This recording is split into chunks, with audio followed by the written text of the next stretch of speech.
नमस्कार दोस्तों, स्वागत है आपका स्टडी फॉर सिविल सर्विसेज में। वीडियो को पूरा देखिए। कोई भी आपका फीडबैक है, कोई सजेशन है, तुरंत वीडियो में कमेंट करके जरूर बताइए। अच्छा लगे तो वीडियो लाइक जरूर कर लीजिए और ऐसे वीडियो लगातार फ्री में पाने के लिए चैनल को तुरंत सब्सक्राइब कर लीजिए और बेल आइकन को जरूर टैप कर लीजिए ताकि आगे भी सारे वीडियो आपको मिलते रहे। यूट्यूब में फॉलो करते हैं तो प्लीज ये वाला फ्री टेलीग्राम चैनल जरूर ज्वाइन कर लीजिएगा। सारे नोटिफिकेशन, सारे अपडेट यहीं पे आते हैं, ध्यान रखिएगा। स्टडी फॉर सिविल सर्विसेज का कोई भी पेड ग्रुप अगर आपको ज्वाइन करना है तो सिर्फ 8564805309696086089483864455 यही नंबर है हमारे, सिर्फ जहां पे कॉल या व्हाट्सएप कर सकते हैं।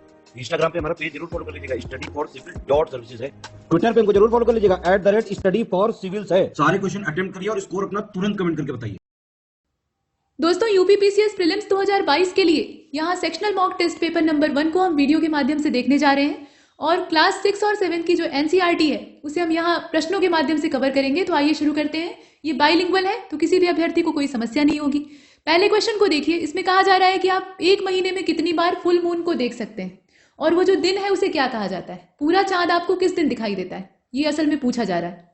तो इसका आंसर बहुत आसान है, एक ही बार देख सकते हैं और उस दिन को पूर्णिमा कहते हैं। महीने में एक ही बार पूर्णिमा आती है। इसके बाद अगले क्वेश्चन को देखते हैं। सेकंड क्वेश्चन में आपसे कहा गया कि इनकरेक्ट जो स्टेटमेंट है उसको छांट कर अलग कर दीजिए। तो स्टेटमेंट पहले पढ़ लेते हैं। देखिए, इसमें कहा जा रहा है कि कुछ जो सेलेस्टियल बॉडीज होती हैं उनका टेम्परेचर बहुत ज्यादा होता है और उनका साइज बहुत बड़ा होता है, ठीक है। और कुछ सेलेस्टियल बॉडीज या जो सेलेस्टियल बॉडीज होती हैं उनके कॉम्बिनेशन में गैसेज होती हैं, मतलब गैसों का कॉम्बिनेशन होता है तभी वो उस आकार के होते हैं। और सेलेस्टियल बॉडीज के पास अपना कोई हीट और लाइट नहीं होता है तो वो पूरी तरह से इस मामले में सन पे डिपेंड होते हैं। साथ में हमारा जो सूर्य है वो स्टार की कैटेगरी में आता है। अब इसमें से आप देखकर बताएं गलत क्या है। तो गलत इसका सी वाला स्टेटमेंट है। इसमें सेलेस्टियल बॉडीज की डिफिनीशन गलत दी है। सेलेस्टियल बॉडी आसमान में चमकती हुई हर चीज को कहा जा सकता है, लेकिन ये डिफिनीशन नहीं होगी कि वो सूर्य के प्रकाश पर निर्भर होते हैं, ठीक है। तो ये जो डिफिनीशन यहाँ दे रखी है प्लेनेट और सैटेलाइट के लिए सही हो सकती है। इसके बाद अगले वाले को देखते हैं। क्वेश्चन नंबर 3 में आपसे कहा गया कि कौन सा ऐसा कॉन्स्टिलेशन यानी नक्षत्र मंडल है जिसे कि हम आसमान में, ऐसे खुले आसमान में आसानी से पहचान सकते हैं। और अर्सा मेजर जो है, क्या ये एक स्टार है, मतलब स्टार की कैटेगरी में आता है। साथ में ये भी बताना है, हाँ नहीं में उत्तर देना है। बताइए। तो देखिए, ये जो थर्ड क्वेश्चन आप देख रहे हैं इसका करेक्ट आंसर क्या होगा। इसमें से सप्तर्षि हो जाएगा और नो हो जाएगा। मतलब सप्तर्षि वो तारा मंडल है या नक्षत्र मंडल है जिसे कि हम खुले आसमान में आसानी से पहचान सकते हैं। 7 तारों का समूह है जो कि ध्रुव तारे के चारों ओर ऐसे रोटेट करते हैं, चक्कर लगाते हैं, ठीक है। और ये जो अर्सा मेजर आप देख रहे हैं इसको बिग बियर भी कहते हैं। तो ये खुद ही एक नक्षत्र मंडल यानी कॉन्स्टिलेशन है, तो ये तारा कहाँ से हो जाएगा, तो इसलिए नहीं। इसके बाद अगले क्वेश्चन को देखते हैं। 4th नंबर के क्वेश्चन में कहा गया कि गलत जो विकल्प है उसका चयन करिए। तो स्टेटमेंट दिया हुआ है। अब इसमें कहा जा रहा है कि जो एंशियंट टाइम होता था उसमें लोग डायरेक्शन डिटरमाइन करने के लिए रात के समय खासतौर पे पोल स्टार का सहारा लेते थे। ध्रुव तारे की दिशा देखते थे, मतलब ध्रुव तारा कहाँ पे उगा है ये देखते थे। और पोल स्टार जो है उसकी एक फिक्स प्लेस होता है उसका, जहां पे वो निकलता है और वहीं रहता है, मतलब उसकी एक निश्चित जगह है। साथ में ये कहा जा रहा है कि सेलेस्टियल बॉडीज जो होती हैं, कुछ सेलेस्टियल बॉडीज, यहाँ सम वर्ड का यूज किया गया है, तो कुछ सेलेस्टियल बॉडीज जो होती हैं उनके पास अपना हीट और लाइट नहीं होता है, तो वो पूरी तरह से चमकने के मामले में किसी तारे पर निर्भर होती हैं, चाहे वो सूर्य हो या कोई और हो। अब इसमें आप बताएं कि गलत कौन सा है। तो क्वेश्चन नंबर 4 जो है इसका करेक्ट आंसर डी हो जाएगा। कुछ भी तो गलत नहीं है इसमें, जितना दिया है वो सभी सही है। देखिए, ध्रुव तारा जो है वो हमेशा निश्चित उसकी दिशा है उत्तर, मतलब नॉर्थ में निकलता है और उसको देखकर हम बाकी दिशाओं का अंदाजा आराम से लगा सकते हैं। तो पहले के समय में जो दिक्सूचक यंत्र है वो होता नहीं था, तो उसी का इस्तेमाल करते थे। इसके बाद अगले वाले को देखते हैं। क्वेश्चन नंबर 5 में कहा जा रहा है कि कौन सा ऐसा प्लेनेट है जो कि सन के अराउंड एक चक्कर लगाने में सबसे कम समय लेता है और कौन सबसे ज्यादा समय लेता है ये भी बताना है। तो ये तो इसमें कॉमन सेंस आप लगाइएगा बस। ऑर्बिटल देख लीजिए, साइज किसका कम है। सूर्य के सबसे नजदीक मरकरी है तो उसको सबसे कम समय लगेगा क्योंकि उसका ऑर्बिटल छोटा है। और सबसे दूर कौन सा है इसमें से आप देखकर बताएं। तो नेपच्यून है। नेपच्यून सूर्य से सबसे ज्यादा दूरी पर है, उसका ऑर्बिटल सबसे बड़ा होगा तो उसको सबसे ज्यादा समय लगेगा। और उसी आधार पर अगर हम चुनेंगे तो इसका करेक्ट आंसर क्या होगा, बी हो जाएगा। इसके बाद 6 नंबर के क्वेश्चन को देखते हैं। इसमें कहा जा रहा है कि which of the following planet take minimum time to rotate on its axis. अब इसमें आप देखें, अर्थ दिया है, मार्स दिया है, जुपिटर दिया है और सैटर्न दिया है। तो जुपिटर भले ही बड़े साइज का है, भारी भरकम है, लेकिन उसके बावजूद इसका जो घूर्णन है वो बहुत तेज होता है। मतलब ये अपने एक्सिस पर रोटेट करने में बाकियों की तुलना में बहुत कम समय लगाता है, ठीक है। इसके बाद अगले वाले को देखते हैं। क्वेश्चन नंबर 7 में कहा जा रहा है कि which of the following planet has the minimum number of moons. सबसे कम सैटेलाइट किसके पास है और सबसे मैक्सिमम नंबर ऑफ मून्स किसके पास है, ये भी आपको बताना है। तो इसमें जो विकल्प दिए हैं उन्हें आप देख लीजिए। देखिए, अगर चंद्रमाओं यानी जो उपग्रह है उनकी संख्या देखी जाए तो सबसे ज्यादा किसके पास है, सैटर्न के पास है 82 और सबसे कम बेचारे नेपच्यून के पास है। नेपच्यून के पास मात्र 13 है। बाकी जो है जैसे बृहस्पति है तो उनके पास 79 है, पहले बृहस्पति के पास ज़्यादा थे, अभी जो है वो शनि के पास ज़्यादा हो गए। इस प्रकार से हमने देखा, तो इसका करेक्ट आंसर क्या होगा, ए हो जाएगा। इसके बाद क्वेश्चन नंबर 8 को देखिए। इसमें कहा जा रहा है कि सूर्य और पृथ्वी के बीच की अप्रॉक्सीमेट डिस्टेंस कितनी है, और इंटरनेशनल एस्ट्रोनॉमिकल यूनियन जो है उसने एक फैसला लिया था जिसमें कि ड्वार्फ प्लैनेट डिक्लेयर कर दिया गया था प्लूटो को। तो वो समय कौन सा था, मतलब कौन सा साल था। अब इसमें आप देखकर बताएं। तो देखिए इसका जो करेक्ट आंसर है वो इसमें डी हो जाएगा। 15 करोड़ किलोमीटर, ये एक एवरेज मतलब औसत या अप्रॉक्सीमेट डिस्टेंस कही जा सकती है सूर्य और पृथ्वी के बीच की। और 2006 में प्राग में एक सम्मेलन हुआ था जिसमें कि एयू यानी एस्ट्रोनॉमिकल यूनियन जो है उसने प्लूटो को बाहर कर दिया था। इसके बाद क्वेश्चन नंबर 9 को देखते हैं। यहाँ कहा जा रहा है कि the average distance between the earth and the moon is, कितने किलोमीटर है वो आपको बताना है। और डिस्टेंस ऑफ, माफ कीजिएगा, diameter of moon is only 1। अब कितना है, क्वार्टर है कि थर्ड है, दैट ऑफ द अर्थ, मतलब अर्थ के डायमीटर का वो कितना है ये भी आपको बताना है। तो इसमें आप देख लीजिए। देखिए क्वेश्चन नंबर 9 जो है ना इसका करेक्ट आंसर ए हो जाएगा। 3,84,400 किलोमीटर ये पृथ्वी और चंद्रमा के बीच की औसत दूरी है, बहुत ज्यादा नहीं है, ठीक है। और क्वार्टर है ये पृथ्वी के डायमीटर का चौथाई है केवल, ठीक है। इसके बाद अगले क्वेश्चन को देखते हैं। 10th नंबर के क्वेश्चन में कहा जा रहा है कि आकार के लिहाज से अगर हम देखें तो हमारी जो अर्थ है वो हमारे पूरे सोलर सिस्टम का कितने नंबर का सबसे बड़ा ग्रह है, मतलब कौन से नंबर पर आता है आकार के मामले में, ये आपको बताना है। और उसके साथ साथ नील आर्मस्ट्रांग जो है वो 21 जुलाई, और यहाँ पर सन आपको बताना है कि कौन सा सन था कि चंद्रमा की सतह पे कदम रखने वाले वो पहले व्यक्ति बने। तो यहाँ डेट दी है और साथ में नंबर दिया हुआ है। तो क्वेश्चन नंबर 10 और इसका जो करेक्ट आंसर है वो इसमें बी हो जाएगा। 5वें नंबर का पृथ्वी जो है वो सबसे बड़ा ग्रह है, और 1969 की वो तारीख थी 21 जुलाई वाली जिसमें कि नील आर्मस्ट्रांग ने चंद्रमा की सतह पे कदम रखा था। इसके बाद क्वेश्चन नंबर 11, इसमें आपसे पूछा गया कि अंतरिक्ष से जब हम अपने ग्रह को देखते हैं तो वो नीले रंग का दिखाई देता है, बड़ा ही खूबसूरत। इसकी वजह है पानी, ये आप सभी जानते हैं। तो पानी हमारी अर्थ के सरफेस पे कितनी मात्रा में उपलब्ध है ये आपको बताना है, मतलब कितना कवर किए हुए है असल में ये देखना है। और साथ में ये भी बताना है कि जो चंद्रमा है वो पृथ्वी का एक चक्कर लगाने में कितना दिन लगाता है। तो क्वेश्चन नंबर 11 जो है इसका करेक्ट आंसर इसमें ए हो जाएगा, मतलब 2/3 है, 2/3 हिस्सा पानी से ढका हुआ है, और यही वजह है कि नीला दिखाई देता है हमारा ग्रह। और 27 दिन लगते हैं चंद्रमा को पृथ्वी के चारों ओर घूमने में। इसके बाद क्वेश्चन नंबर 12 को देखते हैं। यहाँ रॉन्ग इन्फॉर्मेशन आपको सिलेक्ट करनी है। तो कहा जा रहा है कि apart from the sun, planet and, माफ कीजिएगा, stars, planets and satellites, there are numerous tiny bodies which also move around the sun. These bodies are called meteoroids. Definition दी है। और साथ में सेकेंड स्टेटमेंट आपसे कह रहा है कि the small pieces of rocks which move around the sun are called asteroid. अब इसमें आप देखकर बताएं कि इनकरेक्ट कौन सा है। तो 12th नंबर का जो क्वेश्चन है इसमें दोनों गलत हैं, दोनों की डिफिनीशन यहाँ आपस में एक्सचेंज हो गई है। मतलब जो यहाँ आप एस्ट्रॉयड की डिफिनीशन देख रहे हैं वो असल में मेटेरॉयड की है, और जो मेटेरॉयड की डिफिनीशन आप देख रहे हैं वो एस्ट्रॉयड की है। इसके बाद अगले वाले को देखते हैं। क्वेश्चन नंबर 13 में कहा जा रहा है कि asteroid are found between the orbits of, मतलब जो एस्ट्रॉयड होते हैं, क्षुद्र ग्रह होते हैं, वो किन ग्रहों के बीच में पाए जाते हैं, मतलब किन ग्रहों की कक्षाओं के बीच में पाए जाते हैं। तो अब यहाँ 2 ग्रहों का पेयर दिया हुआ है, इसमें से आप देखिए 13 नंबर का जो क्वेश्चन आप देख रहे हैं इसका करेक्ट आंसर डी हो जाएगा। मार्स और जुपिटर के बीच में पाए जाते हैं, बीच में एक बेल्ट के रूप में इनकी स्थिति पाई जाती है। इसके बाद क्वेश्चन नंबर 14 को देखते हैं। यहाँ कहा गया कि जो पोल स्टार होता है वो किस डायरेक्शन में निकलता है, मतलब उसकी डायरेक्शन कौन सी है। और साथ में ये भी पूछा गया है कि सूर्य से सबसे निकटतम ग्रह, मतलब मंगल की अगर बात करें, जो मार्स है वो सूर्य से सबसे निकटतम ग्रहों के मामले में कौन से नंबर पर है, ये बताना है। तो इसमें आप देख लीजिए क्वेश्चन नंबर 14, देखिए इसका बी हो जाएगा। जो पोल स्टार है वो हमेशा नॉर्थ में निकलता है, उसकी एक फिक्स जगह है। और मंगल की अगर बात करें तो ये चौथा सबसे निकटतम ग्रह है सूर्य से।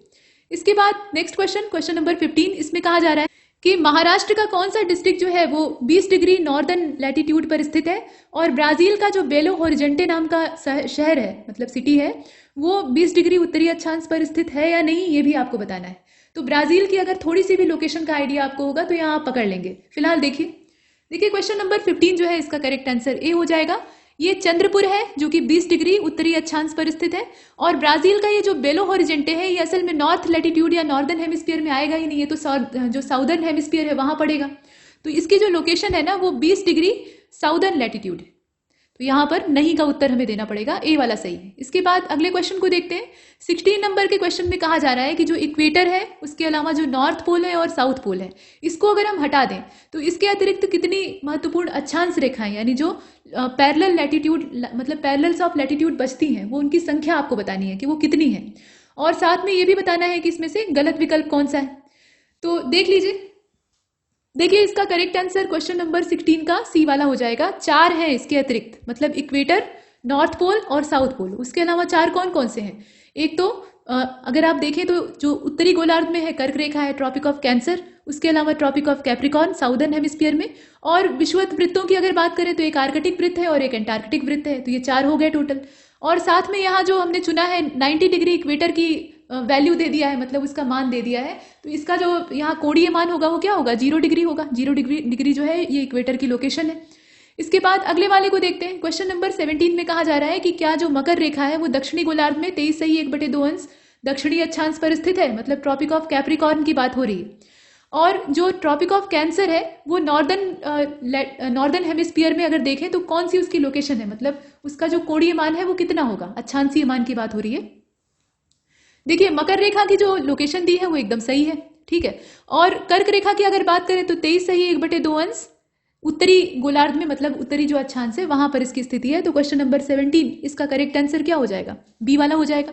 हाँ, और 23 सही 1/2 अंश उत्तरी अक्षांश। इसके बाद क्वेश्चन नंबर 18 को देखिए। इसमें कहा जा रहा है कि select the correct option among the following. तो Arctic circle is situated at the 66 सही 1/2 अंश साउदर्न जो लैटिट्यूड है उसमें ऑफ द इक्वेटर, ठीक है। और एंटार्कटिक सर्किल की जो लोकेशन दी है वो नॉर्दर्न में, मतलब नॉर्दर्न हेमिस्फीयर में बता दिया है कि 66 सही 1/2 अंश जो नॉर्थ लैटिट्यूड है वहां पर ये स्थित है। इसमें से करेक्ट कौन सा है? तो क्वेश्चन नंबर 18 को अगर आप देखें तो इसमें कोई भी सही नहीं है, दोनों जो है वो आपस में एक्सचेंज हो गए हैं। असल में आर्कटिक सर्किल जो है वो उत्तरी गोलार्ध में स्थित है और उसका जो अक्षांशीय मान है वो कितना है? 66 सही 1/2 अंश नॉर्थ है। और वैसे ही जो दक्षिणी ध्रुव है या दक्षिणी जो वृत्त है उसमें अगर हम देखें तो एंटार्कटिक सर्किल जो है उसकी लोकेशन क्या है? यहाँ पे साउथ होना चाहिए था। तो दोनों गलत है यहाँ पे, इसलिए हमने डी को चुना है। इसके बाद क्वेश्चन नंबर 19 को देखिए। यहाँ टेराइड जोन की बात हो रही है कि ये सबसे ज्यादा मात्रा में ऊष्मा को क्यों प्राप्त करता है, उसकी वजह क्या है? अब यहाँ वजह जो है वो स्टेटमेंट में दी हुई है। अब इसमें से आप देख लीजिए। तो देखिए इसका करेक्ट आंसर इसमें से ए होगा, जहां पे ये बताया गया है कि मध्याह्न का जो सूर्य होता है, मतलब मिड डे सन होता है, वो एग्जैक्टली ओवरहेड चमकता है एटलीस्ट वंस अ ईयर, मतलब साल में एक बार, कम से कम एक बार। और यही वजह है कि सबसे अधिक ऊष्मा प्राप्त होती है। और उष्ण कटिबंध जो है इसे कहा जाता है, इसके नाम के आधार पे, गुण के आधार पे नाम रखा गया है। इसके बाद क्वेश्चन नंबर 20 को देखते हैं। यहाँ टोंगा आइलैंड की बात हो रही है कि वो कहाँ पर लोकेट करता है, उसकी लोकेशन कहाँ पे है। और साथ में ये पूछा गया है कि मॉरिशस द्वीप जो है, मॉरिशस आइलैंड है, वो एक ही अक्षांश यानी 20 डिग्री दक्षिणी अक्षांश पर स्थित है। मतलब टोंगा आइलैंड जो है वो भी और मॉरिशस द्वीप जो है वो भी एक ही अक्षांश पर स्थित है। तो मॉरिशस द्वीप जो है वो किस महासागर में है? यहाँ दोनों द्वीपों की स्थिति आपको बतानी है। दोनों का जो कोणीय अक्षांशीय मान है वो दिया हुआ है। अब इसमें आप देखकर बताएं ये पैसिफिक ओशियन होगा, अटलांटिक ओशियन होगा, अटलांटिक ओशियन होगा, पैसिफिक ओशियन होगा, कौन सा होगा? इसमें से आप देखकर बताएं। देखिए क्वेश्चन नंबर 20 जो है इसका करेक्ट आंसर क्या होगा? सी वाला हो जाएगा। पैसिफिक ओशियन और इंडियन ओशियन, मॉरिशस की लोकेशन कहाँ है? हिंद महासागर है। और जो टोंगा आइलैंड है उसकी लोकेशन पैसिफिक ओशियन यानी प्रशांत महासागर है। दोनों का जो यहाँ अक्षांशीय मान है वो क्या है? बराबर। इसके बाद अगले वाले को देखते हैं। क्वेश्चन नंबर 21, यहाँ कहा जा रहा है कि प्रमुख यामोत्तर का मान, जो प्राइम मेरिडियन है उसकी जो वैल्यू है वो होता है प्रमुख यामोत्तर की मदद से हम पूर्व, यहाँ ब्लैंक जो स्पेस दिया है उसी में हमें ये कोणीय मान भरने होंगे, ठीक है। तो यहाँ मान कितना देशांतर होता है ये आपको बताना है। प्रमुख यामोत्तर का मान कितने देशांतर होता है वो बताइए। और साथ में प्रमुख यामोत्तर की मदद से हम कितने डिग्री पूर्व या कितने डिग्री पश्चिम तक गणना कर सकते हैं या करते हैं ये भी आपको बताना है। तो 3 यहाँ पर एंगल आपको इसमें सेलेक्ट करने हैं, देख लीजिए। तो इसमें से करेक्ट आंसर क्या हो जाएगा? 21 का बी वाला हो जाएगा। 0 डिग्री ये प्रमुख यामोत्तर का मान होता है, मतलब देशांतरी जो खड़ी वाली लाइनें होती है उनकी बात हो रही है।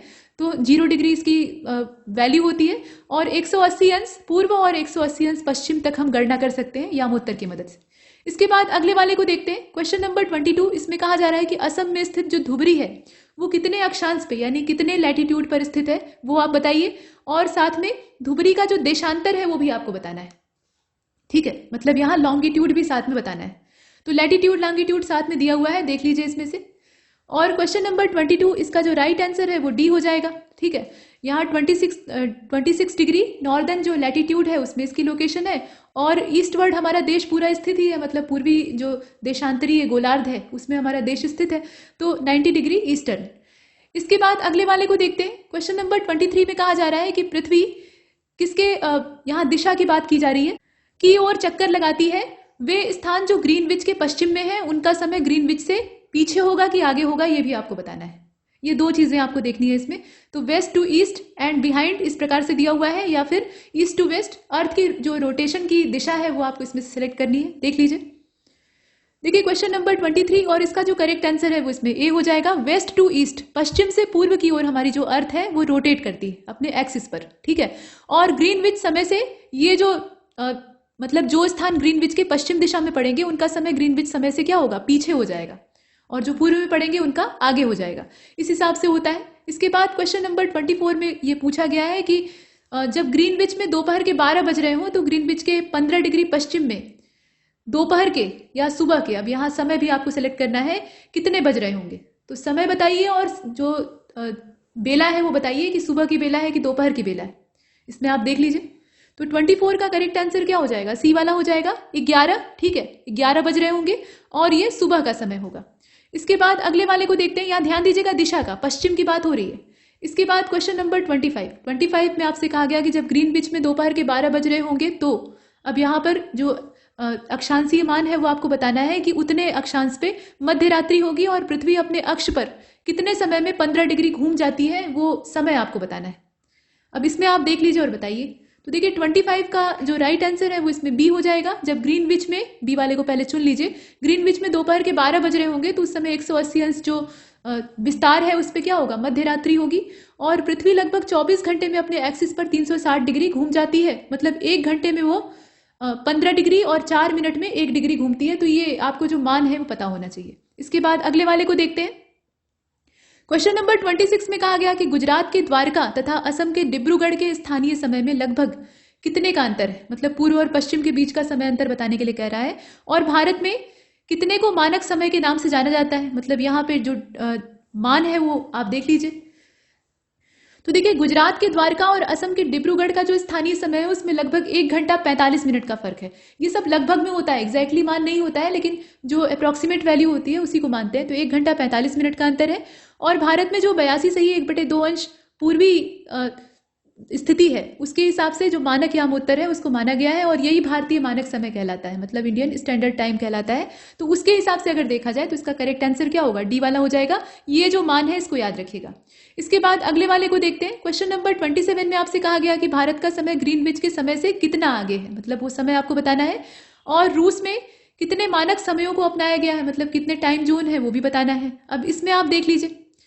तो क्वेश्चन नंबर 27 और इसका जो करेक्ट आंसर है वो ए हो जाएगा। 5 घंटा 30 मिनट हम आगे हैं ग्रीनविच वाला जो समय है उससे, ठीक है। और 11 मानक समयों को रूस में अपनाया गया है। ये आकार पर भी निर्भर करता है और देश की सक्रियता पर भी निर्भर करता है, ठीक। इसके बाद अगले वाले को देखते हैं। क्वेश्चन नंबर 28, इसमें आप देख रहे हैं कि पृथ्वी को 1-1 घंटे वाले कितने समय क्षेत्रों में विभाजित किया गया है, और प्रत्येक समय क्षेत्र यानी जो टाइम जोन है वो कितने अंश देशांतर तक के क्षेत्र को कवर करता है, यानी कितने जो लॉन्गिट्यूड है मतलब उस एरिया को कवर करता है, ये भी साथ में बताना है। तो यहाँ देख लीजिए विकल्प दिया हुआ है। और क्वेश्चन नंबर 28 इसका जो करेक्ट आंसर है वो सी हो जाएगा, 24, ठीक है। 24 समय क्षेत्रों में इन्हें 1-1 घंटे वाले विभाजित किया गया है, और प्रत्येक समय क्षेत्र जो है वो अगर यहाँ एंगुलर वैल्यू देखें तो जो 15 डिग्री देशांतर तक का क्षेत्र है उसको घेरता है। इसके बाद अगले वाले को देखते हैं। क्वेश्चन नंबर 29 में कहा गया कि गलत विकल्प का चयन करिए। तो rotation is the movement of earth on its axis, ठीक है। The movement of earth around the sun in a fix path और ऑर्बिट इज कॉल्ड रिवॉल्यूशन। तो रोटेशन और रिवॉल्यूशन के बीच का फर्क मालूम होना चाहिए। साथ में ये कहा गया है कि as we move away from the equator the size of parallels of latitude increases. जैसे जैसे हम इक्वेटर से पोल की ओर बढ़ते हैं वैसे वैसे जो पैरेलल ऑफ लैटिट्यूड्स हैं उनकी साइज में इजाफा होता है, यानी वो बढ़ते जाते हैं। अब इसमें आप देख लीजिए कौन सा गलत है। तो क्वेश्चन नंबर 29 का सी वाला गलत है। जैसे जैसे हम इक्वेटर से दूर जाएंगे यानी पोल की ओर बढ़ेंगे वैसे वैसे ये जो पैरेलल्स ऑफ लैटिट्यूड है ये छोटे होते जाएंगे, ठीक है। सबसे बड़ा जो गोला है वो कहाँ बनता है, इक्वेटर पे बनता है। तो इस हिसाब से देखें तो सी वाला गलत है, बाकी सब सही है। इसके बाद अगले वाले को देखते हैं। क्वेश्चन नंबर 30 में कहा गया कि पृथ्वी का अक्ष एक काल्पनिक रेखा है। तो ये सारी जितनी रेखाओं की हम बात कर रहे हैं ये सब इमेजिनरी लाइन है, जो इसके कक्षीय समतल से कितने अंश का कोण बनाती है, अब ये आपको बताना है। तो यहाँ झुकाव असल में बताना है। देख लीजिए इसमें से कौन सा होगा। क्वेश्चन नंबर 30 इसका करेक्ट आंसर क्या हो जाएगा। यहाँ 66 से ही 1/2 अंश, ये जो कोण है यहाँ कक्षीय समतल से झुकाव पूछा है ना, कोण झुकाव ही होता है, तो वो कितना होगा, 66 से ही 1/2 अंश हो जाएगा। इसके बाद अगले वाले को देखते हैं। एक चीज ध्यान दीजिएगा कि यहाँ जो झुकाव पूछा जा रहा है वो ऑर्बिटल प्लेन से पूछा जा रहा है, ठीक है, तो इसके बाद क्वेश्चन नंबर 31 को देखते हैं। यहाँ इनकरेक्ट इन्फॉर्मेशन आपको सिलेक्ट करनी है। 4 स्टेटमेंट दिए हुए हैं, 4 नहीं बल्कि 3 ही है। इसमें पहले वाले में कहा गया कि जो 21 जून की तारीख है उसमें दक्षिणी गोलार्ध सूर्य की तरफ झुका हुआ होता है और 21 जून को सूर्य की किरणें सीधी कर्क रेखा पर चमकती हैं। 21 जून को सबसे लंबा दिन और सबसे छोटी रात होती है। अब इसमें से गलत कौन सा है आप बताइए। तो 31 का जो करेक्ट आंसर है वो ऊपर वाला यानी ए वाला हो जाएगा, वही गलत है। 21 जून को उत्तरी गोलार्ध का जो झुकाव है या यहाँ जो इंक्लाइनेशन है वो किधर होता है, सन की तरफ होता है। और मतलब कुल मिलाकर सूर्य की जो सर्वाधिक ताप की मात्रा है वो किसको मिलती है, नॉर्दर्न हेमिस्फीयर को मिलती है। और सूर्य की किरणें जो है वो कर्क रेखा पर सीधी चमकती हैं। 21 जून को सबसे लंबा दिन होता है, ये आपने कई बार सुना होगा, और रात सबसे छोटी होती है।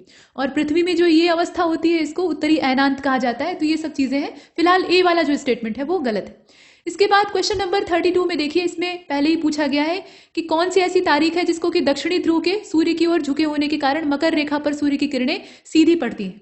मतलब जैसे आपने 21 जून की तारीख देखी, वैसे ही दक्षिणी गोलार्ध में वो कौन सा दिन होता है कि सूर्य का प्रकाश वहां सर्वाधिक मात्रा में जो मकर रेखा है उस पर चमकता हुआ दिखाई देता है। और निम्नलिखित में से किस देश में क्रिसमस जो है वो ग्रीष्म ऋतु में मनाया जाता है। तो ऑब्वियस सी बात है कि ये साउदर्न हेमिस्फीयर की बात कर रहे हैं। फिलहाल इसमें आप देखकर बताएं। तो क्वेश्चन नंबर 32 का जो राइट आंसर है वो इसमें से सी हो जाएगा। यानी 22 दिसंबर की जो तारीख होती है उसमें मकर रेखा पर सूर्य जैसे कर्क रेखा पर 21 को चमकता है सीधा, वैसे ही यहाँ 22 दिसंबर की तारीख पे सीधा चमकता है। यानी गर्मी का एकदम बढ़िया वाला मौसम होता है। और जब ये दिसंबर की बात है तो इसमें ऑस्ट्रेलिया ये जो देश है यहाँ पर क्रिसमस को सेलिब्रेट किया जाता है समर सीजन में। इसके बाद अगले वाले को देखते हैं। क्वेश्चन नंबर 33 में कहा जा रहा है कि किन तिथियों पर सूर्य की किरणें विषुवत वृत्त पर सीधी पड़ती हैं। अब इसमें आप देखकर बताएं। 23 मार्च और 23 सितंबर की तारीख है, वैसे ही 21 मार्च और 23 सितंबर की तारीख है। इसमें आप देख लीजिए। तो देखिए इसका बी वाला हो जाएगा। 21 मार्च और 23 सितंबर की जो तारीखें हैं ना उसमें सूर्य की किरणें जो इक्वेटर होता है, मतलब इक्वेटर का पूरा सर्किल है, उस पर सीधी पड़ती हैं। और इस अवस्था में कोई भी ध्रुव सूर्य की ओर झुका हुआ नहीं होता है, मतलब यहाँ किसी भी तरफ सूर्य का झुकाव नहीं होता है। और इसलिए पूरी पृथ्वी पर दिन रात बराबर हो जाते हैं। तो ये 2 तारीखें आप याद रखिएगा, इनको विषुव कहा जाता है यानी इक्विनॉक्स कहा जाता है। तो करेक्ट आंसर क्या होगा, बी वाला हो जाएगा। इसके बाद 34 को देखते हैं। 34 में कहा गया कि which of the following pole is tilted towards the sun on the equinox. मतलब इसमें से कौन सा पोल जो है वो टिल्ट होता है सन की ओर ऑन द इक्विनॉक्स की स्थिति में। और साथ में विषुव पर पूरी पृथ्वी किस चीज का अनुभव करती है, मतलब बराबर दिन और बराबर रात का अनुभव करती है, या दिन लंबा होता है रात छोटी होती है। इस तरह से दिनों का साइज देख लीजिएगा। अब इसमें 2 चीजें एक साथ पूछी जा रही है। देखिए 34 का करेक्ट आंसर डी हो जाएगा। इसमें से कोई भी जो है वो सही नहीं है। असल में 21 मार्च और 23 सितंबर की जो तारीखें हैं उसमें अभी आपने पिछले क्वेश्चन में देखा कि सूर्य की किरणें जो है वो इक्वेटर पर सीधी पड़ती हैं। तो कोई भी जो पोल है या कोई भी जो हेमिस्फीयर है वहां दिन रात की अवधि में फर्क नहीं पड़ता है, दोनों तरफ बराबर होते हैं दिन रात। ठीक है, और यही जो कंडीशन है इसको विषुव कहा जाता है। तो इस स्थिति में इसमें से कोई भी ऐसा ऑप्शन नहीं था जिसे कि हम चुन सके, तो नॉन ऑफ दीज को चुन लिया। इसके बाद क्वेश्चन नंबर 35 को देखिएगा। इसमें गलत विकल्प का आपको चयन करना है।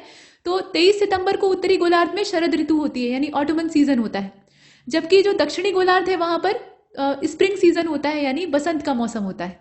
ठीक है, और 21 मार्च को क्या होता है, उत्तरी गोलार्ध में वसंत ऋतु आ जाती है और दक्षिणी गोलार्ध जो है वहां पे ऑटोमन सीजन यानी शरद ऋतु पड़ती है। अब इसमें आप देखकर बताएं गलत कौन सा है। तो 35 का करेक्ट आंसर डी हो जाएगा। इसमें से कोई गलत नहीं है, अर्थात दोनों सही है। तो दोनों स्टेटमेंट याद रखिएगा। इसके बाद अगले क्वेश्चन को देखते हैं। 36 में कहा जा रहा है कि which of the following type of map does not come under the category of thematic map. इसमें से माफ कीजिएगा थीमेटिक मैप। यहाँ पर कौन सा ऐसा मानचित्र है जो कि थीमेटिक मानचित्र की कैटेगरी में नहीं आता है। तो रोड मैप जो होते हैं वो नहीं आते हैं, या जो रेनफॉल मैप्स होते हैं उन्हें नहीं शामिल किया जाता है। वैसे ही जो map distribution of forest and industries इनको दर्शाता है उसको नहीं शामिल करते हैं। कौन सा होगा इसमें से, देखिए 36 का करेक्ट आंसर डी हो जाएगा। थीमेटिक मैप का या थीमेटिक जो मानचित्र होते हैं उनका मतलब क्या होता है, ये कुछ स्पेशल इंफॉर्मेशन देने वाले होते हैं। तो स्पेशल इंफॉर्मेशन किसी के भी बारे में हो सकती है, वो सड़क के बारे में हो सकती है, वर्षा के बारे में हो सकती है, वन और उद्योग के बारे में हो सकती है। ये सब उनका वितरण दर्शाने के लिए इस्तेमाल किए जाते हैं। इसके बाद क्वेश्चन नंबर 37 में कहा गया कि which of the following option does not come under the category of relief map, और इज द रिलीफ मैप कार्ड पॉलिटिकल मैप। ये भी इसमें पूछ लिया गया है, मतलब क्या उन्हें राजनीतिक मानचित्र कहा जाता है। तो अब देख कर बताइए। देखिए 37 जो है इसका करेक्ट आंसर सी हो जाएगा। मतलब बॉर्डर्स जो होते हैं वो इसके अंदर नहीं आते हैं, और बॉर्डर ऑफ स्टेट, ठीक है, ये ध्यान दीजिएगा। और पॉलिटिकल मैप की कैटेगरी में ये नहीं आता है, मतलब इसे पॉलिटिकल मैप नहीं कह सकते हैं। रिलीफ मैप अलग चीज है। असल में जो भौतिक मानचित्र होता है उसमें पृथ्वी की जितनी भी प्राकृतिक आकृतियां होती हैं, उच्चावच होते हैं, मतलब पर्वत, पठार, नदियां, मैदान, ये सब आते हैं। ठीक है, और राजनीतिक मानचित्र में क्या होता है, राज्य, नगर, शहर, गांव, ये सब आते हैं। इसके बाद अगले वाले को देखते हैं। Question number 38, select the incorrect option among the following. 4 प्रमुख दिशा है, मतलब 4 दिशा आप जानते ही हैं, तो इनको प्रधान दिग्बिंदु कहा जाता है, मतलब कार्डिनल पॉइंट्स कहा जाता है। और ये जो 4 मुख्य दिशा हैं जिन्हें कि आप यहाँ देख ही रहे हैं, इनकी सहायता से किसी भी स्थान को ज्यादा सटीकता से दर्शाया जा सकता है। अब इसमें आप देखें कौन सा गलत है। तो क्वेश्चन नंबर 38 और इसका जो करेक्ट आंसर है वो इसमें से, अगर पहले वाले को देखें तो ये वाला सही है, लेकिन जो दूसरा वाला है वो गलत है, और इसीलिए हमें बी वाले को चुनना पड़ रहा है, जो कि गलत यहाँ दिखा रहा है। असल में देखिए 4 दिशाएं जो होती हैं उनके सहारे हम किसी भी जगह को बहुत ज्यादा सटीक तरीके से नहीं दर्शा सकते। बीच के जो खाली कोने हैं ना, ये समस्या करेंगे। तो इसलिए जो कोणीय दिशाएं होती हैं, मतलब जैसे यहाँ नॉर्थ और वेस्ट के बीच का जो एंगल है, ये जो कोण है, ये सही डायरेक्शन को हमें दिखा सकता है या सटीकता से दर्शा सकता है। तो यहाँ जो उप दिशाएं होती हैं, ये तो मुख्य दिशाएं हो गई, जो उप दिशाएं होती हैं उनके सहारे ये काम किया जा सकता है। तो इसमें सेकंड वाला गलत है। इसके बाद अगले वाले को देखते हैं। क्वेश्चन नंबर 39 में कहा जा रहा है कि गलत विकल्प का चयन करिए। तो दिक सूचक जो होता है यानी कंपास, वो एक तरह का इंस्ट्रूमेंट होता है जिसका इस्तेमाल करके 4 मध्यवर्ती दिशाओं का पता लगाया जा सकता है, मतलब 4 इंटरमीडिएट जो डायरेक्शंस हैं उनको हम रिकॉग्नाइज कर सकते हैं। साथ में ये कहा गया है कि जो दिक्सूचक यानी कंपास होता है उसकी सहायता से हम किसी भी दिशा का पता लगा सकते हैं, मतलब किसी भी जगह पे हो दिशा मालूम कर सकते हैं। और ये जो कंपास होता है, इसकी जो मैग्नेटिक निडिल होती है यानी चुंबकीय सुई होती है, उसकी दिशा हमेशा उत्तर दक्षिण में ठहरती है, जैसे कि चुंबक का गुण होता है। अब इसमें से गलत कौन सा है? तो देखिए क्वेश्चन नंबर 39 का करेक्ट आंसर ए हो जाएगा। ये ऊपर वाला गलत है, मतलब इसका उपयोग करके हम 4 जो इंटरमीडिएट डायरेक्शन है उनका पता लगाते हैं, यही वाला गलत है। दिक्सूचक जो होता है ये मुख्य दिशाओं का पूरा ज्ञान देता है, मतलब ये उत्तर दक्षिण में ठहरता है, तो बाकी जो पूरा पश्चिम है वो हमें मालूम हो जाता है। तो मुख्य दिशाओं को ही बताता है, एंगल को तो बताता नहीं है मुख्य रूप से। ठीक है, तो इसमें ए वाला गलत है, बाकी सब सही। इसके बाद क्वेश्चन नंबर 40 को देखिए। इसमें कहा जा रहा है कि गलत विकल्प का चयन करिए। तो एक कच्चे आलेख को या आरेख को बिना पैमाने की सहायता से खींचा जाता है तो उसको रेखा चित्र मानचित्र कहते हैं, मतलब स्केच मैप कहते हैं। ठीक है, और ये छोटे, मतलब कोई भी एरिया अगर छोटा है तो उसमें छोटे क्षेत्र का बड़े पैमाने पर अगर चित्रांकन किया जाए तो उसका जो रेखा चित्र है, मतलब उसकी जो ड्राइंग है, उसको खाका कहा जाता है। ठीक है, लार्ज स्केल में अगर हम कहते हैं तो उसको प्लान कहा जाता है। इसके बाद मानचित्र के 3 घटक होते हैं, दूरी, दिशा और प्रतीक। इसको आप इसमें देख रहे हैं, डिस्टेंस, डायरेक्शन और सिंबल। अब इसमें से आप देखकर बताइए कि इनकरेक्ट कौन सा है। तो क्वेश्चन नंबर 40 जो है, इसका करेक्ट आंसर डी हो जाएगा। कुछ भी गलत नहीं है, जितना दिया है वो सभी सही है। कच्चा आरेख जो होता है ना, उसको बिना पैमाने की सहायता से खींचा जाता है तो उसको रेखा चित्र मानचित्र कहते हैं, उसमें पैमाना काम नहीं करता है। और छोटे क्षेत्र का अगर बड़े पैमाने पर अगर रेखांकन किया जाए तो उसको रेखा चित्र या खाका कहा जाता है, कहते हैं ना खाका तैयार किए। इसके बाद अगले वाले को देखते हैं। क्वेश्चन नंबर 41 में कहा गया कि सही विकल्प का चयन करिए। तो दक्षिण में भारत हिमालय के ऊंचे शिखरों से घिरा हुआ है और उत्तर में भारत अरब सागर से घिरा हुआ है। अब यहाँ भारत की चौहद्दी आपको देखनी है। पूर्व में बंगाल की खाड़ी, पश्चिम में हिंद महासागर है। तो हिंद महासागर तो पूर्व और पश्चिम दोनों तरफ से है, मतलब अरब सागर और बंगाल की खाड़ी दोनों है। सही क्या है इसमें से? तो क्वेश्चन नंबर 41 का करेक्ट आंसर क्या होगा इसमें से? सी वाला हो जाएगा। पूर्व में भारत बंगाल की खाड़ी से घिरा है, यही एकमात्र सही है। उत्तर में हिमालय है, दक्षिण में समुद्र है। ठीक, मतलब पूरा हिंद महासागर है, और उसमें भी अगर पूर्व पश्चिम करें तो पूर्व की तरफ बंगाल की खाड़ी, पश्चिम की तरफ अरब सागर। इसके बाद क्वेश्चन नंबर 42 में कहा गया कि कश्मीर से कन्याकुमारी तक उत्तर दक्षिण की सीमा जो है वो लगभग कितनी लंबी है, मतलब जो नॉर्थ से लेकर साउथ तक हमारा पूरा दूरी है वो कितना है। और अरुणाचल से लेकर कच्छ का रन जो गुजरात वाला है, वहां तक पूर्व से लेकर पश्चिम तक की जो सीमा है वो कितनी चौड़ी है, ये आपको बताना है। अब इसमें आप चौड़ाई देख लीजिए, चौड़ाई या लंबाई से आप जो भी कहें। देखिए क्वेश्चन नंबर 42 का करेक्ट आंसर बी हो जाएगा। कश्मीर से कन्याकुमारी कितना हो जाएगा? 3200। भारत जो है वो चतुष्कोणीय आकृति का है, तो इस तरह से आप पतंग जैसी डिजाइन बना लीजिए। ये वाली जो डिस्टेंस है वो कितनी है? 3200। और अरुणाचल से लेकर कच्छ तक की अगर बात करें तो 2900। इसके बाद अगले वाले को देखते हैं। क्वेश्चन नंबर 43 में कहा गया कि इनकरेक्ट ऑप्शन कौन सा है, जरा बताइए। तो यहाँ दक्षिण से लेकर उत्तर की ओर भारत की मुख्य भूमि का विस्तार जो है वो 8 अंश 4 मिनट, यहाँ जो एक सिंगल डैश है वो मिनट को डिनोट करता है, इतना उत्तरी अक्षांश तथा 37 अंश 6 मिनट उत्तरी अक्षांश के बीच का है, मतलब इनके बीच में इसकी लोकेशन है। और पश्चिम से पूर्व की ओर भारत की मुख्य भूमि का विस्तार जो है वो 68 अंश 7 मिनट पूर्वी जो देशांतर है वहां से लेकर 97 डिग्री 25 मिनट पूर्वी देशांतर के बीच का है। हमारा देश पूरी तरह से पूर्वी देशांतर में स्थित है, ये तो आप जानते ही हैं। तो अब इसमें आप देखकर बताएं कि गलत कौन सा है। क्वेश्चन नंबर 43 का करेक्ट आंसर क्या होगा? None of these. इसमें से कुछ भी गलत नहीं, दोनों की दोनों सही है। इसके बाद अगले वाले क्वेश्चन को देखते हैं। क्वेश्चन नंबर 44 में कहा गया कि पश्चिम में गुजरात की अपेक्षा पूर्व के अरुणाचल में सूर्योदय लगभग कितने पहले होता है। ठीक है, ये आपको बताना है। और भारत का क्षेत्रफल कितने लाख वर्ग किलोमीटर है, ये आपको बताना है लगभग में। तो यहाँ क्वेश्चन नंबर 44 को देखिए, इसका ए वाला हो जाएगा 2 घंटे पहले अरुणाचल में सूर्योदय हो जाता है, माने 2 घंटे पहले सुबह हो जाती है। और अगर यहाँ पे क्षेत्रफल की बात करें तो 32.8 लाख वर्ग किलोमीटर, ये अप्रोक्सीमेट है। तो इसका ए वाला सही।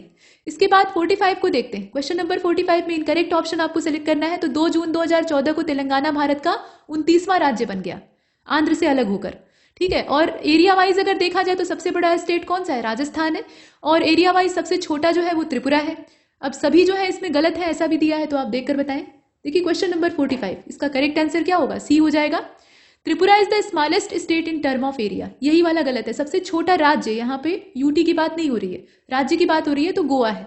ठीक, बाकी सही है। इसके बाद अगले वाले को देखते हैं। क्वेश्चन नंबर 46 में कहा गया कि कौन सी ऐसी नदी है, मतलब उसके अलावा ब्रह्मपुत्र नदियां विश्व के सबसे बड़े डेल्टा का निर्माण करती हैं।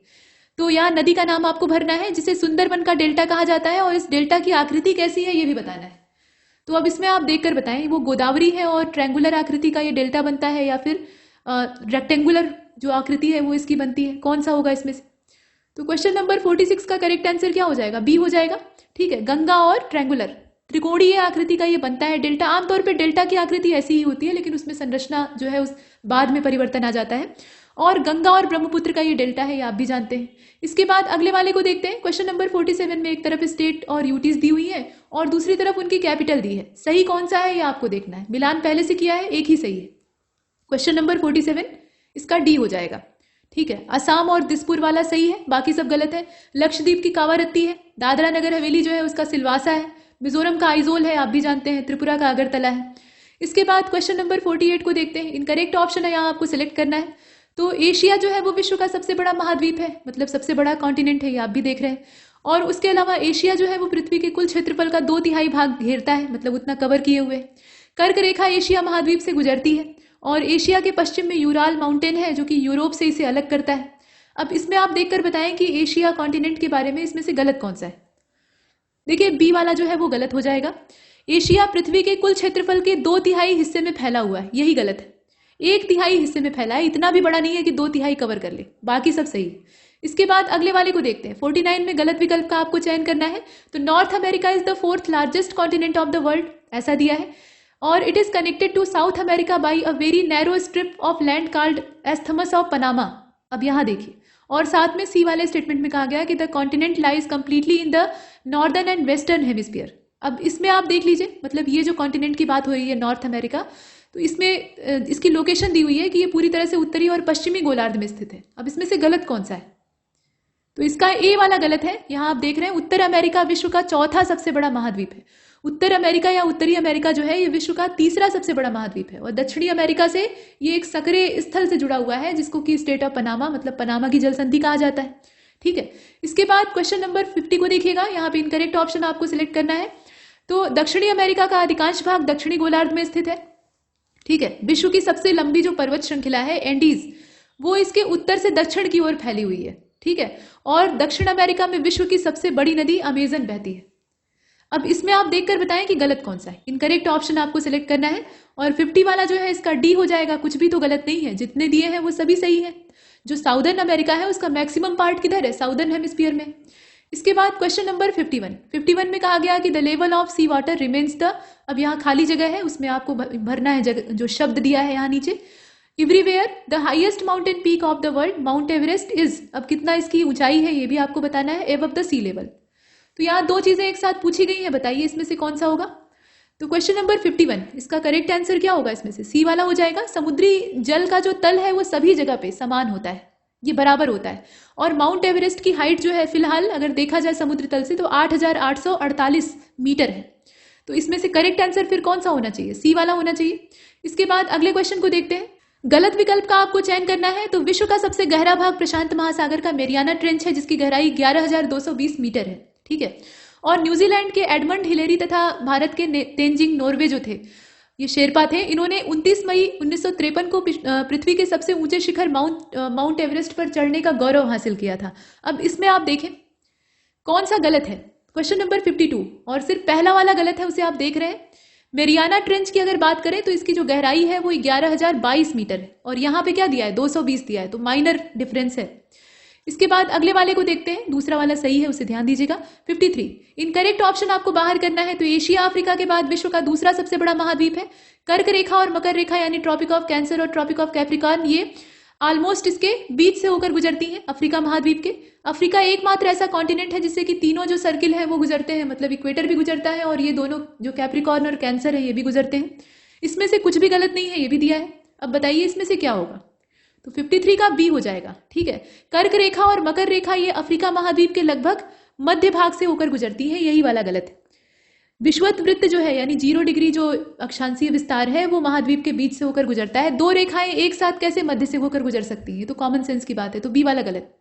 इसके बाद अगले वाले को देखते हैं। क्वेश्चन नंबर 54 में कहा गया कि कौन सा महाद्वीप विश्व का सबसे छोटा महाद्वीप है और किस महाद्वीप को द्वीपीय महाद्वीप यानी आइलैंड कॉन्टिनेंट कहा जाता है। अब इसमें आप दोनों चीजें देखकर बताइए। तो 54 का राइट आंसर क्या होगा, इसमें से कुछ भी ऐसा नहीं है जिसे कि हम चुन सकें। असल में ऑस्ट्रेलिया जो है वो विश्व का सबसे छोटा महाद्वीप है जो कि पूरी तरह से साउदर्न हेमिस्फीयर में है, ये आप भी जानते हैं। चारों तरफ से ये महासागर से मतलब महासागरों और जो और चीजें हैं वाटर बॉडीज हैं उनसे घिरा हुआ है और इसी वजह से इसे द्वीपीय महाद्वीप भी कहते हैं। तो यहाँ आंसर क्या होगा, ऑस्ट्रेलिया होना चाहिए था, जो कि कहीं नहीं मिल रहा है, एक साथ नहीं मिल रहा है। इसके बाद अगले वाले को देखते हैं। क्वेश्चन नंबर 55 में आपसे कहा जा रहा है कि महासागरों को उनके क्षेत्रफल के आधार पर आरोही क्रम यानी जो असेंडिंग ऑर्डर है उसमें अरेंज करिए। तो यहाँ इंडियन ओशियन है, साउदर्न ओशियन है और आर्कटिक ओशियन है। बढ़ता हुआ जो क्रम होता है सबसे छोटे आकार को पहले रखेंगे, तो उस क्रम में अगर आप रखिएगा तो इसका जो करेक्ट आंसर है वो इसका सी हो जाएगा। तीसरा दूसरा पहला यानी इसे उलट देंगे। ठीक है, सी वाले को चुन लिया। असल में प्रशांत सबसे बड़ा है, उसके बाद अटलांटिक है, अटलांटिक के बाद जो तीसरे नंबर पे है वो अपना इंडियन ओशियन है, रत्नाकर हिंद महासागर, उसके बाद तब दक्षिणी महासागर है, तब जाकर जो उत्तरी महासागर यानी आर्कटिक महासागर है वो आता है। इसके बाद क्वेश्चन नंबर 56 को देखते हैं। यहाँ कहा गया कि प्रशांत महासागर आकार में लगभग कैसा है, मतलब वृत्ताकार है, गोल है कि कैसा है, और निम्नलिखित में से कौन सा महाद्वीप प्रशांत महासागर को किसी तरफ से नहीं घेरता है। अब इसमें आप देखकर बताएं। तो 56 का करेक्ट आंसर क्या होगा, ए वाला हो जाएगा। ठीक है, सर्कुलर जो पैसिफिक ओशियन है उसका साइज कैसा है या जो देखने में आकार है वो कैसा है, सर्कुलर शेप है। और यूरोप जो है ये प्रशांत महासागर को किसी तरफ से नहीं घेरता है, वो अटलांटिक वाले एरिया में है।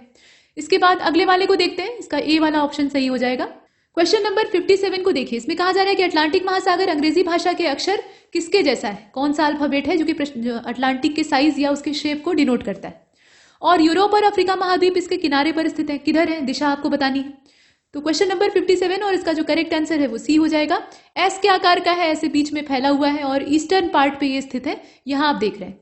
इसके बाद क्वेश्चन नंबर 58, इसमें कहा गया कि which of the following ocean is connected with the Pacific ocean by a narrow stretch of shallow water known as Bering strait. अब इसमें आप देखें कि वो ओशियन कौन सा है। तो क्वेश्चन नंबर 58 का करेक्ट आंसर क्या होगा, बी हो जाएगा। ठीक है, आर्कटिक ओशियन है। इसके बाद क्वेश्चन नंबर 59 को देखते हैं। Select the incorrect option related to the fact about Indian Ocean. अब यहाँ हिंद महासागर के बारे में कुछ तथ्य दिए। तो ये ट्रायंगुलर शेप का है, ऐसा इसमें कहा गया है। और एशिया कॉन्टिनेंट जो है ये पूरी तरह से इंडियन ओशियन के दक्षिण में स्थित है और अफ्रीका कॉन्टिनेंट जो है वो इसके वेस्ट में है, जबकि ऑस्ट्रेलिया जो है वो इसके ईस्ट में पड़ेगा, ऐसा दिया हुआ है। अब इसमें आप बताएं कि जो इंडियन ओशियन है उसके बारे में रॉन्ग इन्फॉर्मेशन कौन सी। देखिए इसका करेक्ट आंसर सी हो जाएगा। The continent of Africa lies in the west of Indian Ocean. असल में अटलांटिक माफ कीजिएगा, हिंद महासागर जो है उसके उत्तर में एशिया है, पश्चिम में अफ्रीका है और पूर्व में ऑस्ट्रेलिया है। इसकी डायरेक्शन आप याद रखिएगा। तो सी वाला इसमें गलत दिया है। इसके बाद अगले वाले को देखते हैं। यहाँ जो क्वेश्चन नंबर 59 है इसमें थोड़ा सा करेक्शन कर लीजिए। यहाँ पर गलत नहीं चुनना था बल्कि सही चुनना था, ये लिखा हुआ गलत है। यहाँ पर जो करेक्ट इन्फॉर्मेशन है वो सिलेक्ट करनी है और तब हम जो सी वाला है उसको चुनते हैं, क्योंकि पश्चिम में अफ्रीका महाद्वीप है और यही एकमात्र सही है। एशिया किधर है, एशिया जो है वो उत्तर में और जो आप ऑस्ट्रेलिया महाद्वीप देख रहे हैं वो पूर्व में स्थित है। तो इसका एकमात्र सी वाला जो स्टेटमेंट है वही सही है। इसके बाद अगले वाले क्वेश्चन को देखते हैं, यानी 60वां करेक्ट ऑप्शन यहाँ आपको सिलेक्ट करना है। तो सही विकल्प का चयन कीजिएगा। पहले तो स्टेटमेंट देख लीजिए। कहा जा रहा है कि ये जो ओशियन है इसकी तट रेखा बहुत ज्यादा दंतुरित है, मतलब बहुत ज्यादा कटी फटी है। और अनियमित और दंतुरित तट रेखा जो है ये प्राकृतिक पोताश्रयों और पत्तनों के लिए आदर्श स्थिति, मतलब यहाँ बहुत सारे बंदरगाह बनाए जा सकते हैं, जहाज बेड़ा डाल सकते हैं, इसके लिए ये आइडियल कंडीशन देता है। तो अब इसमें आप देखकर बताएं कि सही कौन सा है, मतलब किसके बारे में हम बात कर रहे हैं। क्वेश्चन नंबर 60 और हम यहाँ पर अटलांटिक ओशियन की बात कर रहे हैं। यहाँ बंदरगाह बनाने की अच्छी खासी संभावनाएं हैं। मत्स्यन यानी जो फिशरीज है उसके लिए भी बहुत अच्छी अपॉर्चुनिटी है। इसके बाद अगले वाले को देखते हैं। क्वेश्चन नंबर 61 में कहा गया कि which of the following ocean extend from the continent of Antarctica northward to 60 degree southern latitude, ये पूछा गया है। और which of the following ocean is the busiest ocean from the point of view of commerce, मतलब वाणिज्यिक दृष्टि से सबसे व्यस्त समुद्र कौन सा है, ये भी आपको बताना है। तो वो तो अटलांटिक है, ये अभी आप भी जानते हैं। अब इसमें पहले वाले पर विचार करिएगा, कौन सा महासागर अंटार्कटिका महाद्वीप के उत्तर की ओर 60 डिग्री जो दक्षिणी अक्षांश से वहां फैला हुआ है।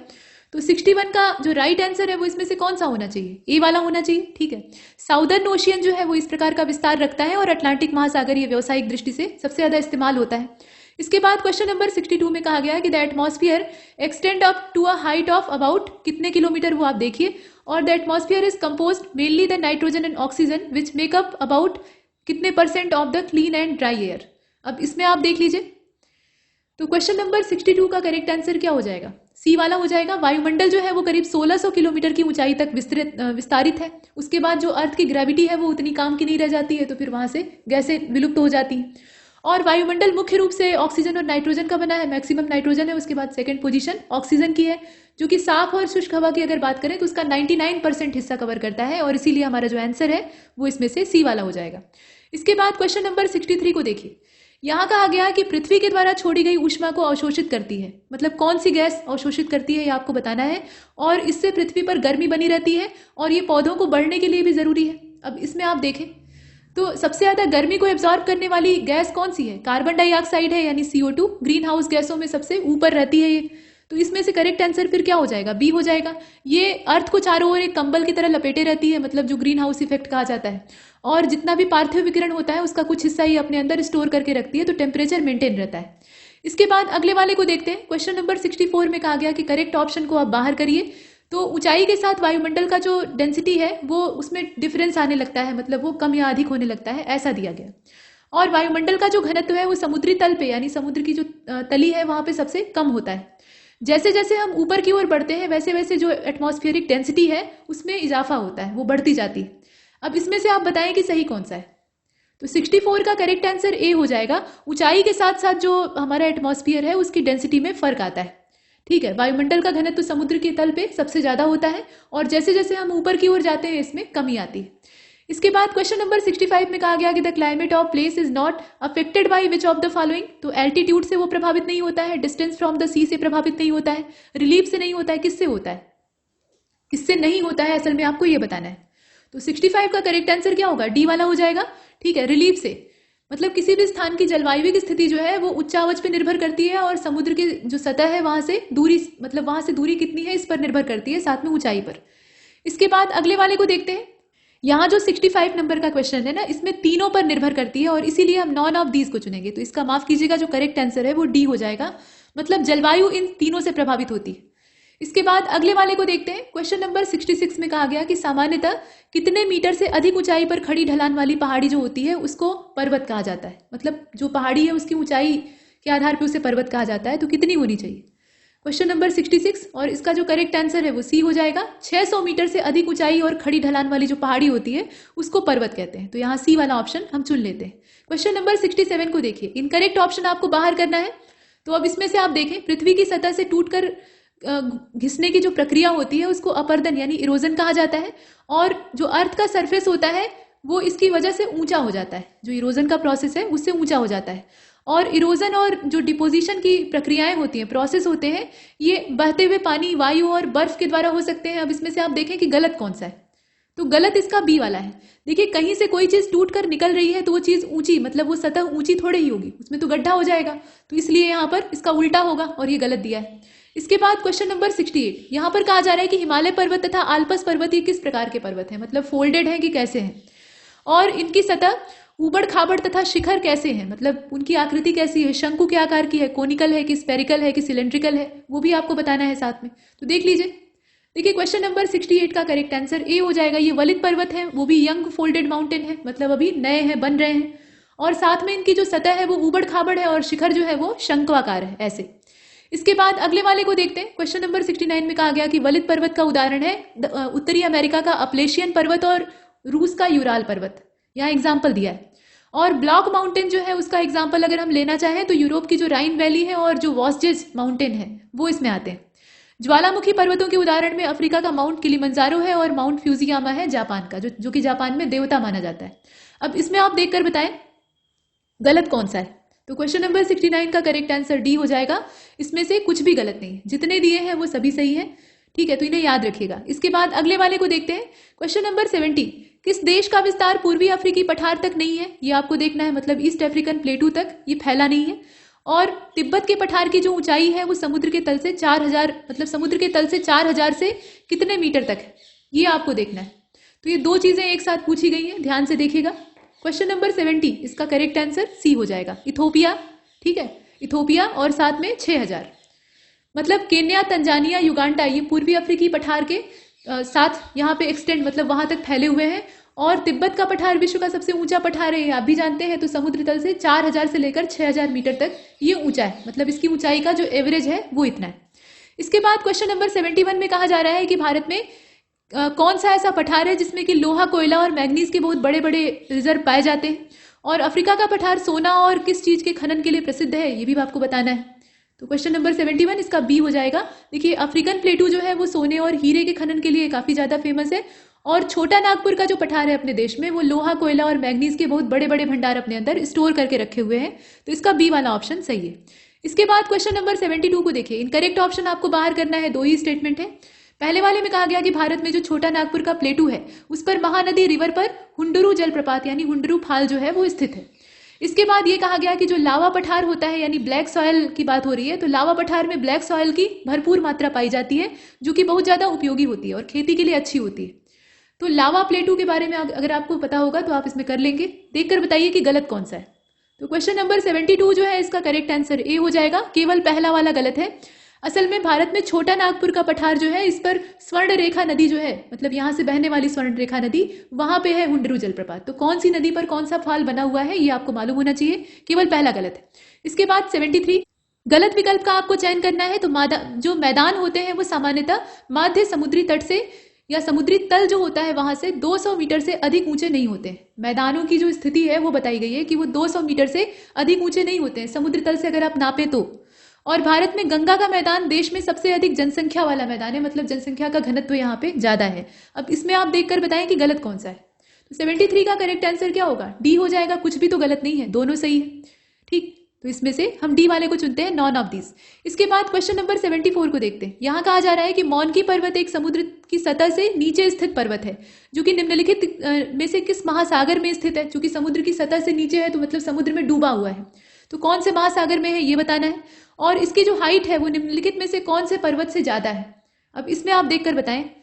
तो देखिए, क्वेश्चन नंबर 74 का करेक्ट आंसर बी हो जाएगा, मतलब पैसिफिक ओशियन में ये डूबा हुआ है। ठीक है, और माउंट एवरेस्ट से भी इसकी ऊंचाई जो है वो ज्यादा है, 10,205 मीटर है लगभग, और एवरेस्ट पर्वत से ये कहीं ज्यादा है। इसके बाद क्वेश्चन नंबर 75 की अगर बात करें तो इसमें कहा गया है कि इनकरेक्ट ऑप्शन बताइए कौन सा है। स्टेटमेंट ये बता रहा है आपको कि प्रायद्वीपीय पठार की आकृति त्रिभुजाकार है, मतलब हमारा जो प्लेटू है, पेनिसुलर प्लेटू है, वो ट्रायंगुलर है असल में। और साथ में ये बताया गया है कि जो पेनिसुलर प्लेटू है उसके पश्चिम में पश्चिमी घाट और सह्याद्री स्थित है डायरेक्शन वाइज। और ये जो हमारा प्लेटू है इसके उत्तर पूर्व में, यानी जो नॉर्थ ईस्ट वाला डायरेक्शन है, वहां पे अरावली की पर्वतमालाएं हैं जो कि विश्व में सबसे पुरानी है और घिस चुकी हैं। और साथ में डी वाले में कहा गया कि प्रायद्वीपीय पठार के पूर्व में पूर्वी घाट स्थित है। अब देखकर बताइए कि गलत क्या है। तो 75 का सी वाला जो है वो गलत हो जाएगा।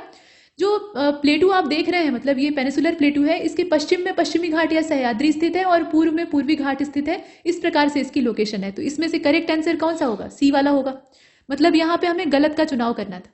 इसके बाद क्वेश्चन नंबर 76 में आपसे पूछा गया है कि निम्नलिखित में से कौन सी ऐसी रिवर है जो कि ईस्टवर्ड फ्लो करने वाली नदी नहीं है। ठीक है, और कौन सी ऐसी रिवर है जो कि पश्चिम की ओर बहने वाली नहीं है, मतलब कौन सी पूर्व की ओर नहीं बहती है और कौन सी पश्चिम की ओर नहीं बहती है, ये आपको देखना है। तो 76 का करेक्ट आंसर क्या होगा, बी वाला हो जाएगा, साबरमती और सुवर्ण रेखा। ठीक है, साबरमती पूर्व की ओर नहीं बल्कि पश्चिम की ओर बहती है, और सुवर्ण रेखा जो है वो पश्चिम की ओर नहीं बल्कि पूर्व की ओर बहती है। इसके बाद क्वेश्चन नंबर 77 को देखिए, विच of the following inert gas is found in least amount in atmosphere. अब इसमें से आप देखें नियॉन, हीलियम, जीनॉन और क्रिप्टॉन दिया हुआ है। क्वेश्चन नंबर 77 इसका करेक्ट आंसर क्या होगा, सी वाला हो जाएगा। ठीक है, जीनॉन सबसे कम मात्रा में, लीस्ट अमाउंट में पाई जाती है, 0.00009। इसके बाद अगले वाले को देखते हैं, क्वेश्चन नंबर 78। गलत विकल्प का आपको चयन करना है। पृथ्वी की सतह से सबसे ऊपर की जो परत है उसको क्रस्ट कहा जाता है, मतलब सबसे ऊपरी परत को। और महाद्वीपीय संगति की अगर बात करें मतलब कॉन्टिनेंटल मासेस की, तो उसमें 35 किलोमीटर और समुद्री सतह में केवल 5 किलोमीटर तक इसका फैलाव होता है। किसकी बात हो रही है? क्रस्ट की बात हो रही है। और ये सभी परतों में सबसे पतली होती है, ये बी वाले स्टेटमेंट में कहा गया है। अब आप बताइए कि इसमें से कौन सा गलत है? तो 78 का करेक्ट आंसर क्या होगा? डी हो जाएगा। कुछ भी तो गलत नहीं है, जितने दिए हैं वो सभी सही है। इसके बाद क्वेश्चन नंबर 79 को देखिए। Select the correct option. महाद्वीपीय संगति यानी जो कॉन्टिनेंटल मास है उसमें मुख्य रूप से सिलिका और एल्यूमिना जैसे जो खनिज होते हैं, मिनरल्स होते हैं, वो पाए जाते हैं। महासागर की जो क्रस्ट है वो मुख्य रूप से सिलिका और मैग्नीज की बनी हुई है। यहाँ महासागर की बात हो रही है, ध्यान दीजिएगा। अब इसमें आप बताइए कि सही कौन सा है? तो 79 का करेक्ट आंसर क्या होगा? केवल पहला वाला। महाद्वीप की अगर ये बात करता है तो दूसरा वाला भी सही हो जाता, लेकिन दूसरे वाले में ओशियन की बात कर दिया है, तो ओशियनिक क्रस्ट का कॉम्बिनेशन वहां पे सिलिका और मैग्नीशियम होता है। इसके बाद अगले वाले को देखते हैं। Question number 80। क्रस्ट के ठीक नीचे मेंटल नाम की परत जो है वो कितने किलोमीटर की डेप्थ में फैली हुई है, ये आपको बताना है। और सबसे आंतरिक परत जो है वो क्रोड है, तो क्रोड की त्रिज्या लगभग कितने किलोमीटर है? उसमें इनर आउटर नहीं, टोटल त्रिज्या लगभग कितने किलोमीटर है वो आपको बताना है। दो चीजें अब इसमें आप देखकर बताइए। तो इसका बी हो जाएगा, ठीक है। बी का मतलब ये है 2900 और 3500 वाला जो इसमें विकल्प है वो सही है। इसके बाद अगले वाले को देखते हैं। क्वेश्चन नंबर 81 में कहा गया कि पृथ्वी की सबसे आंतरिक परत क्रोड निम्नलिखित में से किन दो खनिजों से मिलकर बनी होती है? तो निकेल और सिलिका है, एल्यूमिना और सिलिका है, निकेल और आयरन है, एल्यूमिना और आयरन है। अब इसमें से आप देखकर बताएं। तो क्वेश्चन नंबर 81 का करेक्ट आंसर क्या होगा? सी वाला हो जाएगा, निकेल और आयरन से मिलकर बनी होती है। इसके बाद अगले वाले को देखते हैं। क्वेश्चन नंबर 82 में कहा गया कि पृथ्वी का आयतन केवल उसका कितने परसेंट हिस्सा ही पर्वतीय है, मतलब कितना परसेंट हिस्सा क्रस्ट है ये आपको देखना है, और कितने प्रतिशत जो हिस्सा है वो क्रोड है ये आपको बताना है।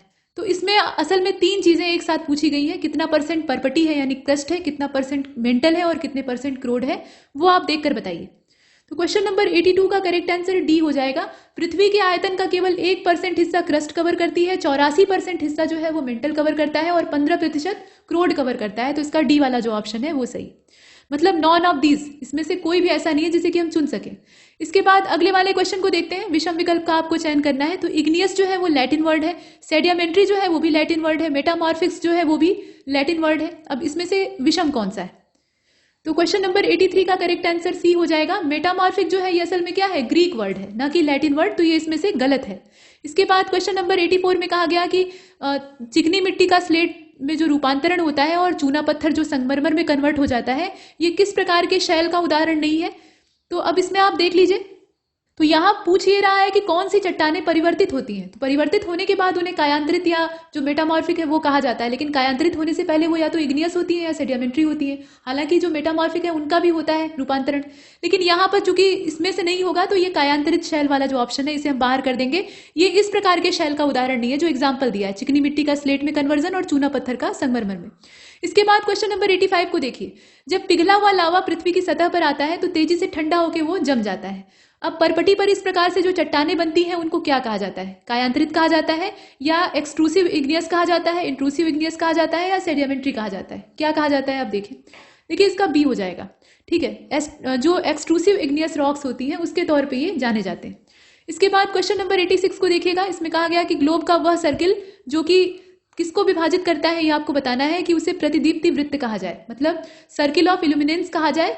तो ये किस चीज को डिवाइड करने का काम करता है? तो दिन और रात को डिवाइड करता है, या लैटिट्यूड्स को डिवाइड करता है, लॉन्गिट्यूड को करता है, किसको करता है आप देखें। तो इसका ए हो जाएगा, दिन और रात के विभाजन का ये काम करता है।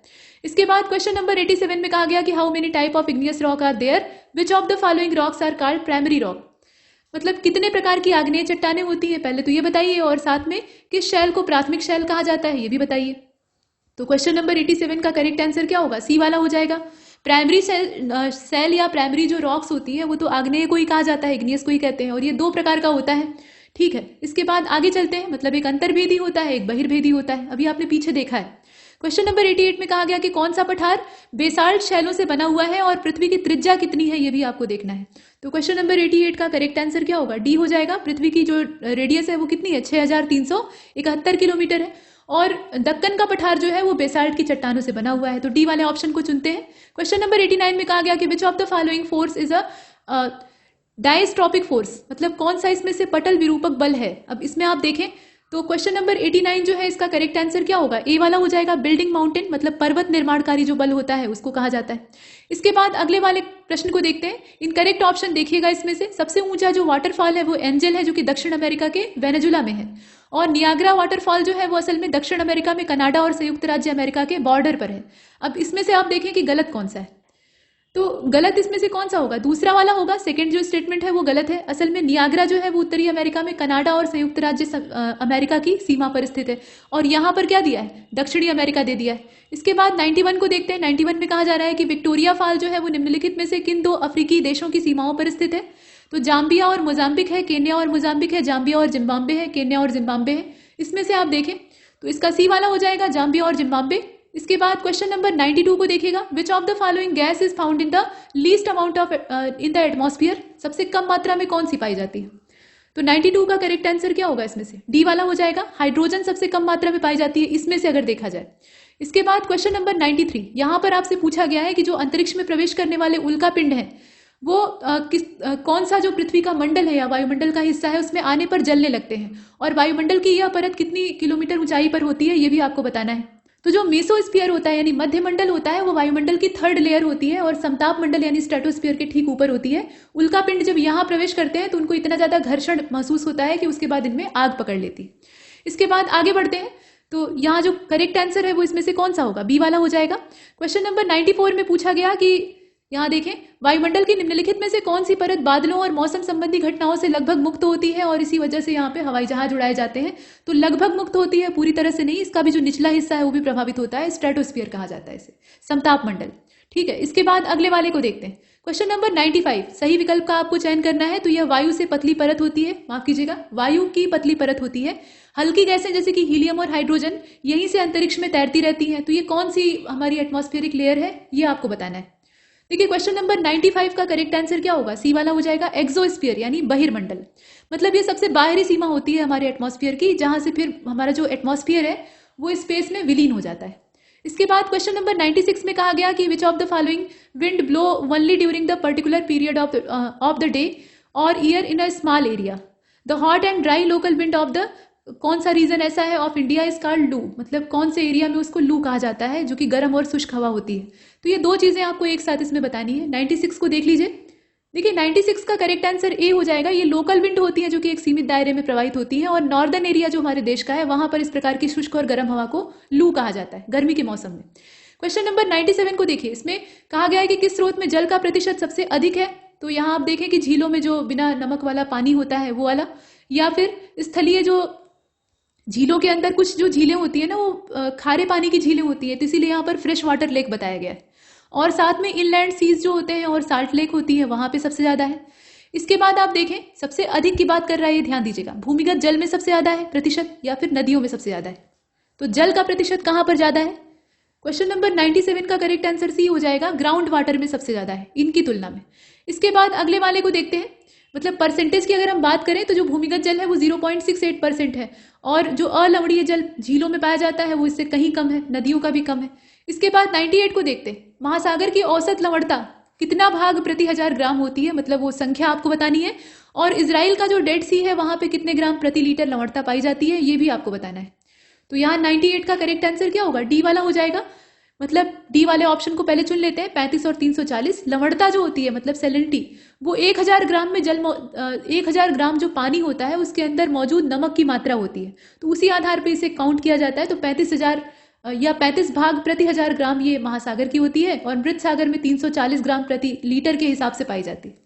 इसके बाद क्वेश्चन नंबर 99 को देखते हैं। 99 में आपसे ग्रासलैंड दिया है और रीजन दिया है और पूछा जा रहा है कि सही कौन सा है। तो देखिए 99 का करेक्ट आंसर बी हो जाएगा। बी का मतलब यह है कि साउथ अफ्रीका और वेल्ड वाला जो ऑप्शन है वो सही है इसमें, बाकी जितने हैं वो गलत है। उत्तरी अमेरिका प्रेयरी हो जाएगा, और स्टेपी जो है वो मध्य एशिया हो जाएगा। इसके अलावा डाउन्स जो है वो ऑस्ट्रेलिया हो जाएगा। और 100 नंबर के क्वेश्चन को देखिए। सहारा मरुस्थल कितने देशों से घिरा हुआ है और कौन सा उसमें से स्थित नहीं है, मतलब कौन सा उसमें स्थित नहीं है ये आपको बताना है। तो क्वेश्चन नंबर 100 का करेक्ट आंसर सी हो जाएगा। 11 देशों से घिरा हुआ है और गैबून उससे बाहर है। ठीक है, अल्जीरिया, चाड, मिस्र, Libya, Mali, Mauritania, Morocco, Niger, Sudan, Tunisia, पश्चिमी सहारा, ये सब सहारा रेगिस्तान के चारों ओर पाए जाते हैं। तो यहाँ पर ये मॉक टेस्ट कंप्लीट होता है। तब तक के लिए नमस्कार।